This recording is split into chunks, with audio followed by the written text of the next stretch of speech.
Tunisian victory stands as concrete and definite evidence that the fighting services of three great countries can be combined in effective operations.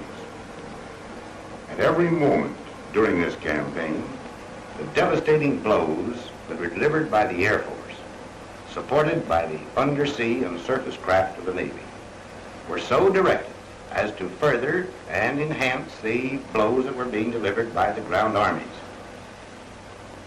As the campaign progressed, the supplying of these troops by the enemy became more and more difficult. This was due to the power of the Air Force and the Navy. The efforts along this line were redoubled as each crisis of the battle approached. The land forces, of course, were vitally concerned with the amount of supply, the amount of reinforcements that were coming into the area each day.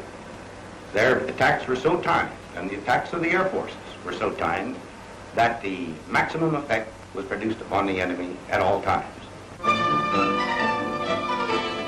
General Eisenhower has mentioned the devastating attacks of our aircraft as one of the major factors in the Tunisian victory.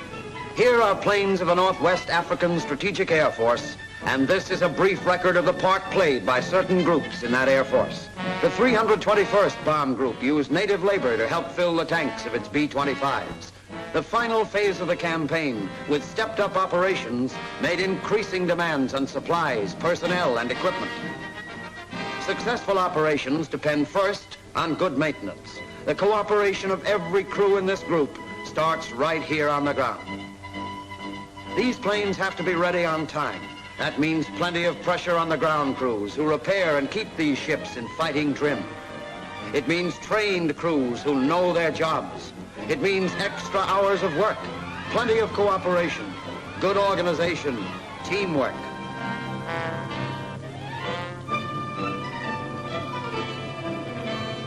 The armorers have already begun to clean and load the guns of the medium bombers.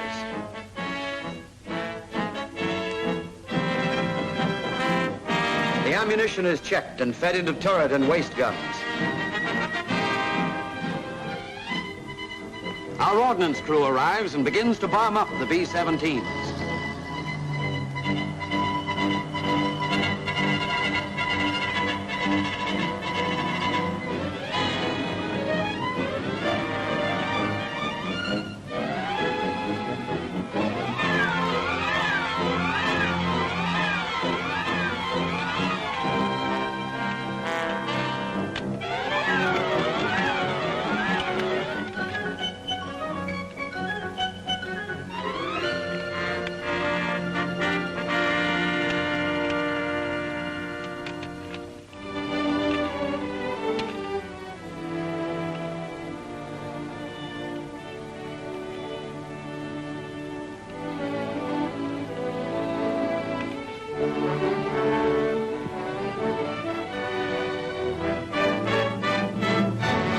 During all this field activity, the air crews back at headquarters are getting ready to be briefed on today's mission. The crews of the 321st Bomb Group answer briefing roll call by Captain Heinlein. Among those present were Lieutenants Bruce Stouts, Here. Hamilton Brinkley, Here. and Charles Failing. Here. St. Clair. Here. Hartzell. Here. McGowan. Langgrove. Feynman. Lundgren. Captain Malcolm Haven briefs them on today's target. The target for this afternoon is Mature, a place that you so successfully bombed just 3 days ago. It's an easy target to find. It's a straight run on from Souk el-Chemist, where you pick up your escort of P-40s. It's about 63 miles from this point here. You should have no trouble with heavy flak until you reach the target area of Mature itself. Colonel R.D. Knapp. Gentlemen, bombing this town of Mature that we hit several days ago and hit fairly well, as you see from the photographs of the town before and after striking. It was very important to keep your tight formation. And any trouble you get into in this area is more apt to be from the enemy pursuit than from the ground flak. In another headquarters, Captain W.P. Saunders. Gentlemen, This mission today is just a part of a well-organized plan to prevent a successful evacuation by the enemy. Our government is furnishing you about $10 million worth of equipment in order to do a good job. From all available information, we estimate that there are about 50 enemy aircraft, mostly Me-109s, on this aerodrome, in addition to 35 transports, largely Ju-52s. Now, these transports are at the present time furnishing a large part of the enemy's supplies, and in addition, of course, will be used in any evacuation move. Now, your job today is to see that these particular transports are not available tomorrow. Colonel Donovan. This is a 101 raid for the 97th today, and let's make this second 100 as destructive as we've made the first 100. Now, we've got these bastards on the run here. Let's keep them on the run, and let's mow down all the air power that they have.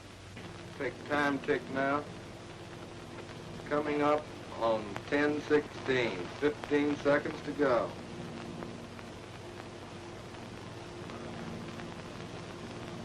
10.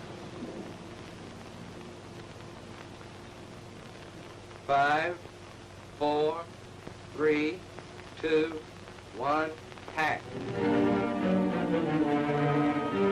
After briefing, the heavy bomb crews leave directly for the plains.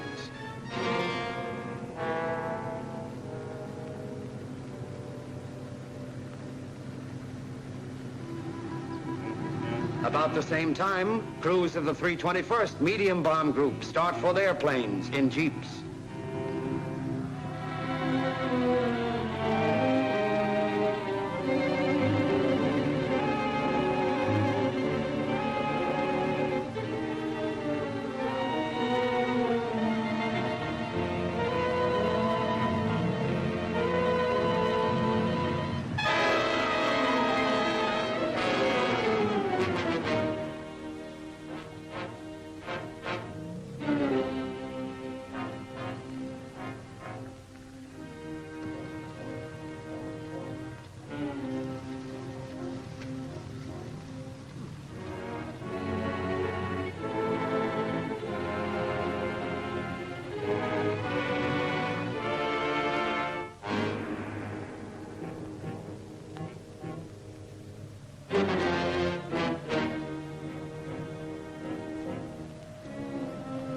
These medium bomb crews will attack their target, Matur, while the B-17s head for Sidi Ahmed Air Base.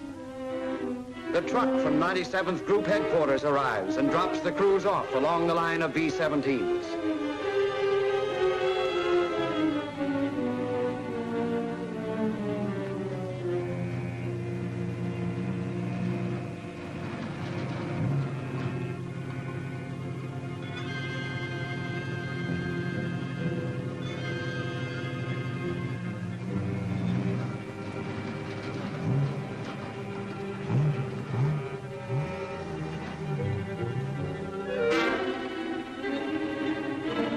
Many of these crews are already veterans in this campaign.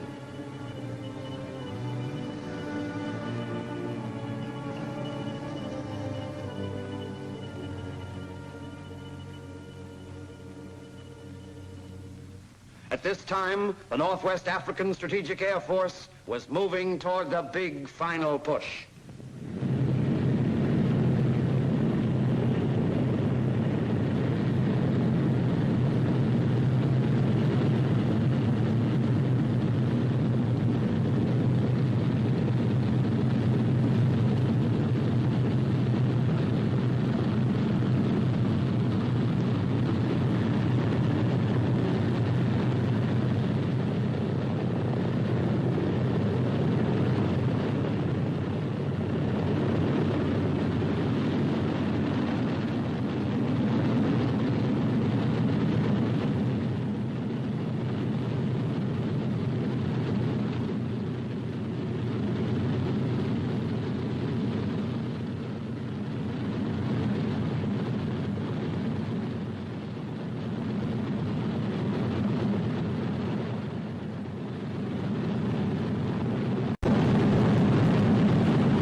Direct hits were scored on the airfield. Sidi Ahmed.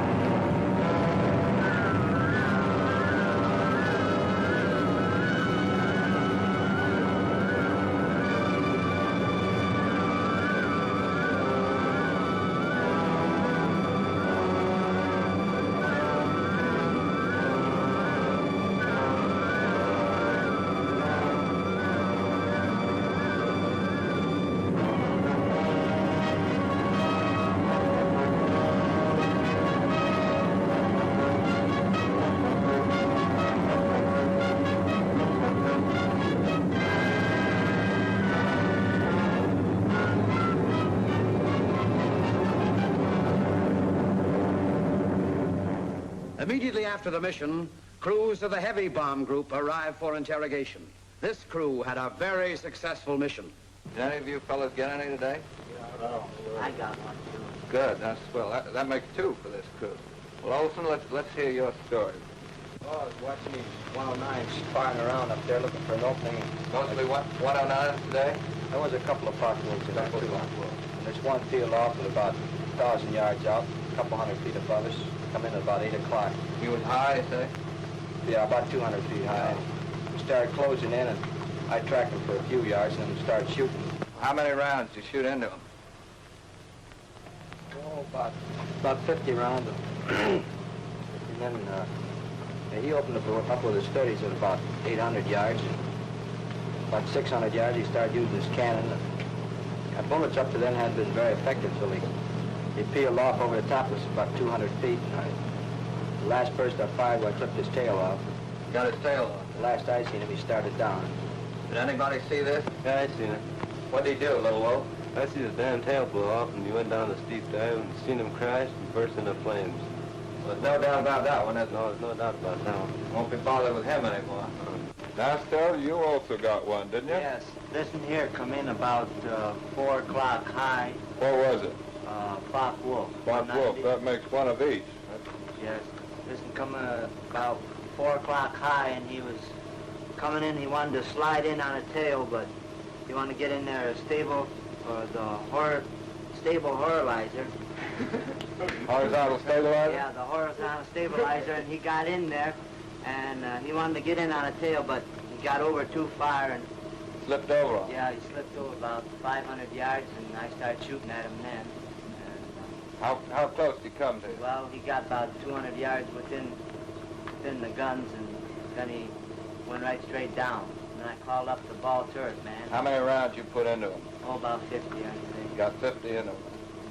The ball turret man saw him go down.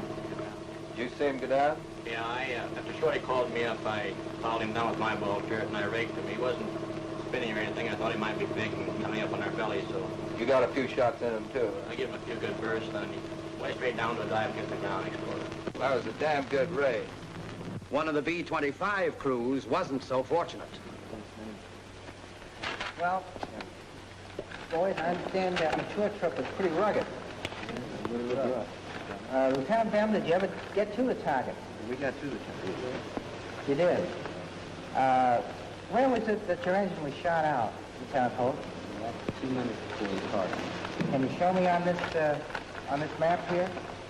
Yes, sir. It's down here in this section, south of the tour. Oh, I see, right about in here. Yes, sir. Sergeant Fort, how'd you get that crack on the nose? Landing on land isn't, or on water isn't smooth as on land. I think one of the ammunition cans caught me in the nose for the landing. Joe, tell me, where did you land on the beach? About 5 miles south of Cape Negro. Oh, that's south of there. Oh, yes, sir. About how long were you all on the life raft?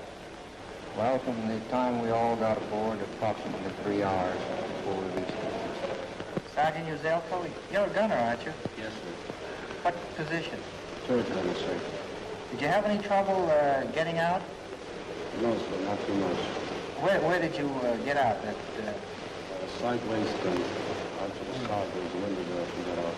Went those machine guns in your way? No, sir, we threw them overboard before we did. If I need any more data or pinpoints, I'll call on you, fellas, and Thanks a lot. I think that you've had all the tough luck that's coming to you, don't you? The Battle of Tunisia is over. It was a hard fight, but it represented only the initial phase of this operation. It was a preliminary bout. The main event will be the all-out air operation against Germany and against Berlin itself. The jobs of the Northwest African Strategic Air Force were first to stop supplies of material and personnel getting into Tunisia, and later to stop personnel from getting out. These jobs were accomplished by destroying both the supplies and the means of bringing supplies in. Harbors were attacked, marshalling yards, shipping, both naval and merchant, and the enemy air, both his offensive air force and his air transport. I want to take this occasion to congratulate and to thank the boys of the Northwest African Strategic Air Force for the job they have done. It's been outstanding. It's been a pleasure and a privilege to serve with them.